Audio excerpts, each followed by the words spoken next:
জীবনে কাউকে দেখে হিংসে করো না। কারো উন্নতিতে হিংসে করো না। কারো পেছনে কাঠি করো না। নিজের যে কাজ সেই কাজ মন দিয়ে করে যাও। নিজের প্রত্যেকটা কাজ সময় মতো সেরে নাও। তাহলে ভগবান তোমার উপর প্রসন্ন হয়ে তোমাকে এমন কিছু ঐশ্বরিক ক্ষমতা দান করবে যে ক্ষমতার জন্য তুমি এই সমাজে নিজেকে প্রতিষ্ঠিত করতে পারবে। কিন্তু আমি আজকের দিনে বেশ কিছু মানুষজনকে দেখেছি যারা নিজেদের কাজকর্ম ভুলে গিয়ে অন্যদের দেখে সবসময় দুঃখ পায়, অন্যদেরকে দেখে হিংসে পায়, সবসময় এটাই ভাবে যে অন্যদেরকে কিভাবে ওভারকাম করব।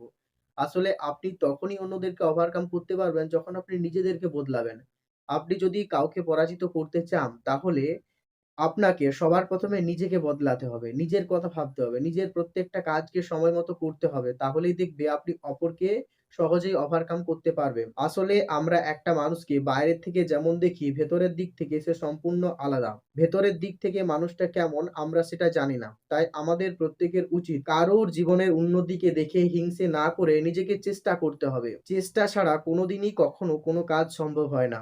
জীবনে কারো ভালো করতে না পারো কিন্তু কারোর ক্ষতি করো না। কারো সম্পর্কে যদি তুমি কারোর কাছে ভালো কথা নাও বলতে পারো কিন্তু খারাপ কথা কখনোই বলবে না।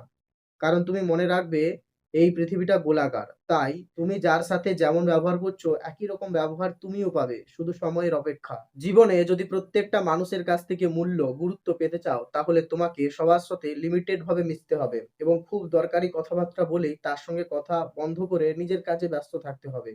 তুমি যখন নিজে নিজের কাজে ব্যস্ত থাকবে তখন মানুষ তোমার গুরুত্ব বুঝতে পারবে। আসলে মানুষের কাছে তুমি বেশিক্ষণ এভেইলেবল হবে না।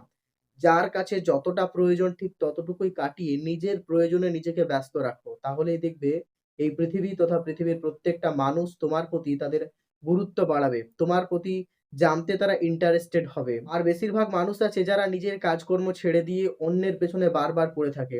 সবসময় আপনাকে নিজের কাজে ফোকাস করতে হবে। সে যত বড়ই সেলিব্রিটি হোক না কেন, আগে নিজের কাজ তারপরে অন্যের কাজ। প্রত্যেকটা ছেলের মনে রাখা উচিত, মেয়েরা হচ্ছে নিম্নচাপের বর্ষার মতো। আসবে, ঝরবে, তারপরে হঠাৎ করে ফুরুত করে চলে যাবে। তাই মেয়েদের পেছনে ঘোরা বন্ধ করে নিজের পেছনে করো। নিজের পেছনে ঘোরো। নিজের সমস্ত কাজকর্মগুলোকে সময় মতো সেরে নাও। নিজের প্যাশন এর দিকে গুরুত্ব দাও। নিজের টার্গেটের দিকে গুরুত্ব দাও। কি করে তুমি তোমার লক্ষ্যে পৌঁছবে সেই দিকে চিন্তা ভাবনা করো।